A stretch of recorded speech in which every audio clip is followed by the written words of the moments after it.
Bonjour et bienvenue sur Ce Regard des Voix. Je suis Trément Belbous et je vous souhaite une belle introspection à l'écoute de ma chronique intitulée cette semaine Dissonance cognitive et sentiment d'impuissance.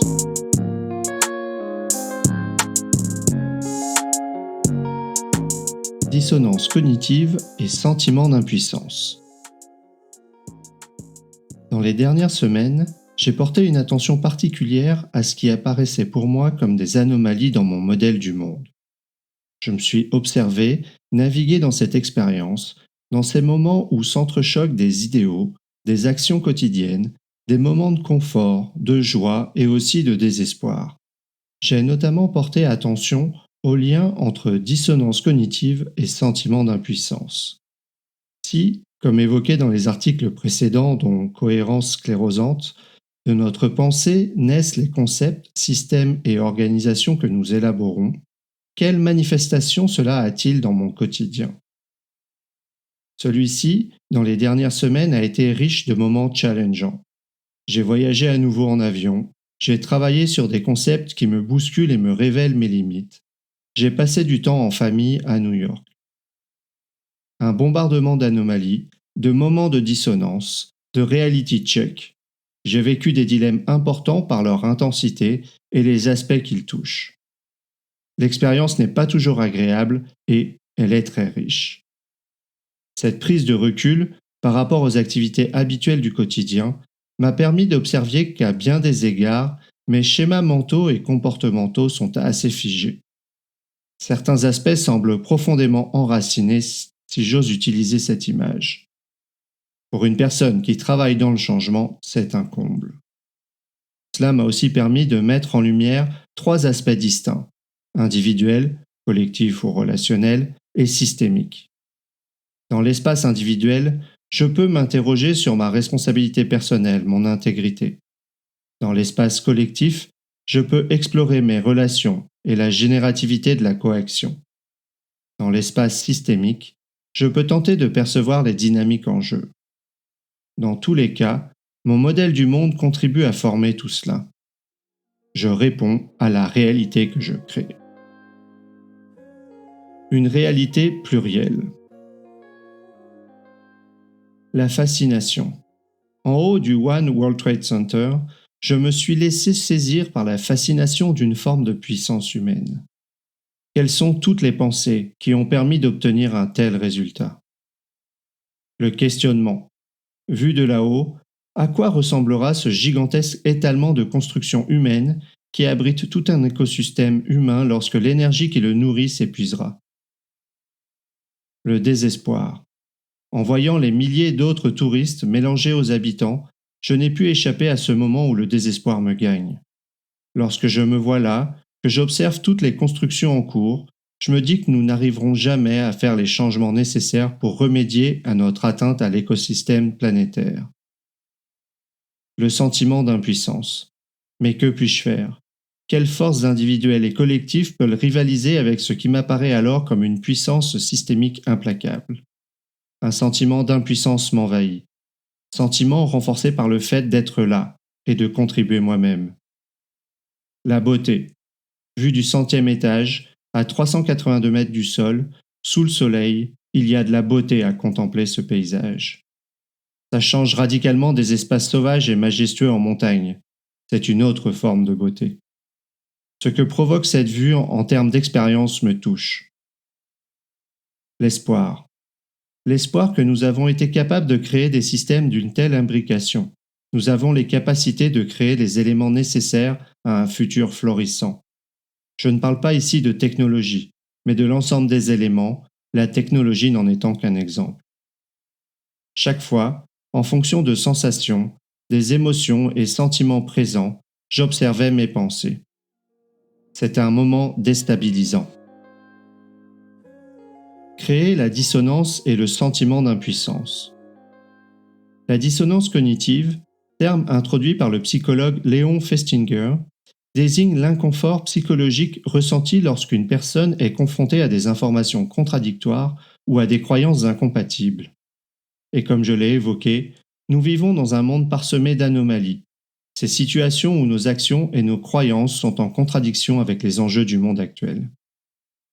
Le sentiment d'impuissance se manifeste par une incapacité à agir, à prendre des décisions ou à envisager des solutions pour surmonter les défis auxquels nous sommes confrontés. Or, comme l'a souligné le psychologue Martin Seligman, cette impuissance peut avoir des conséquences néfastes sur notre bien-être et notre engagement envers le monde. Ce qui est déstabilisant, c'est de saisir que cette réalité plurielle est ma seule création. C'est uniquement mon interprétation d'une immensité de stimuli, de réactions, de mémoires, de projections, de fragments d'idées, de liens ou d'approximations. Comparer un idéal imaginaire à un imaginaire de la réalité est finalement bien étrange. Ce qui est encore plus étrange, c'est d'être surpris qu'ils ne correspondent jamais. Ces dernières semaines m'ont permis de prendre encore plus conscience de cela. Cette dissonance et le sentiment d'impuissance que je peux ressentir ne sont alors qu'une interprétation d'un quelque chose ressenti, vécu de façon désagréable, que j'aimerais fuir au plus vite, sans y voir d'issue dans le moment, et projetant une solution longue ou incontrôlable ou difficile. La boucle se crée et le piège se referme. M'observer en prendre conscience ne résout en rien ce que je vis. Cependant, cela m'ouvre une nouvelle panoplie de choix dans les espaces individuels, collectifs et systémiques. Dans l'espace individuel, conscientiser mon interprétation et envisager de multiples alternatives. Dans l'espace collectif, reconnaître avec les autres que l'histoire que l'on crée ensemble n'est qu'une histoire et, dans le même temps, qu'elle est notre histoire, notre lien. Dans l'espace systémique, expliciter les limites que je donne au système que je regarde et inclure mon système de pensée comme composante significative à sa construction. Cultiver la qualité de conscience.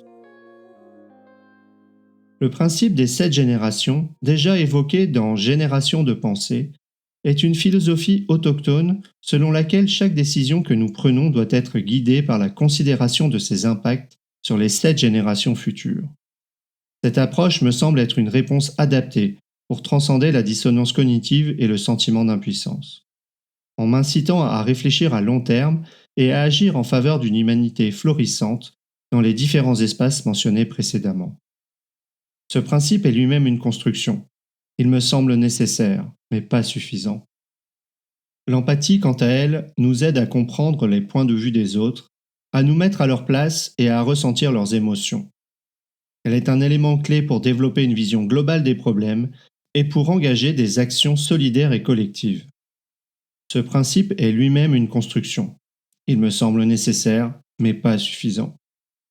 Une pensée cohérente, avec une orientation explicite qui est intégrée, vient aussi nourrir cette recherche de qualité de pensée.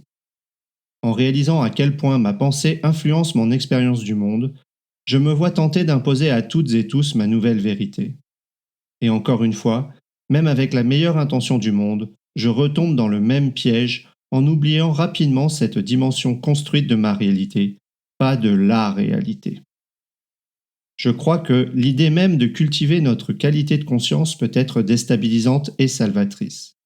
Je m'aperçois que reconnaître la qualité de conscience de chacun, sa propre cohérence, est en train de faire bouger les fondamentaux de mon identité.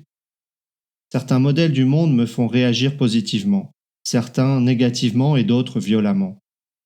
Remettre en question ma qualité de conscience ou ma qualité de pensée m'oblige à rendre explicite ce que je valorise et reconnaître l'ampleur des exclusions que je fais à chaque délimitation d'un concept. Finalement, cultiver la qualité de conscience revient à remodeler mon identité en lien avec le collectif et les systèmes. Pour résumer,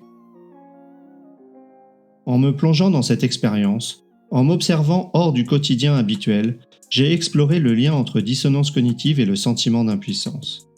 J'en retiens que ma réalité est plurielle et mon modèle du monde façonne significativement mon expérience quotidienne. Explorer ma dissonance cognitive et mon sentiment d'impuissance révèle et transforme mon identité et la notion même d'identité. Il me semble vital de cultiver la qualité de conscience pour transcender ces défis et agir en faveur d'une humanité florissante, en utilisant notamment le principe des 7 générations et l'empathie comme nos guides. Quels sont des éléments de votre propre modèle du monde qui pourrait être remis en question afin de créer un espace plus générateur pour vous-même et pour les autres autour de vous. Merci pour votre écoute. Vous pouvez retrouver l'article associé à cet épisode sur le blog de Se Regarder Voir, se-regarder-voir.com. N'hésitez pas à y contribuer vos récits d'expérience et commentaires, ainsi qu'à vous abonner pour recevoir chaque semaine l'audio et son article. À la semaine prochaine!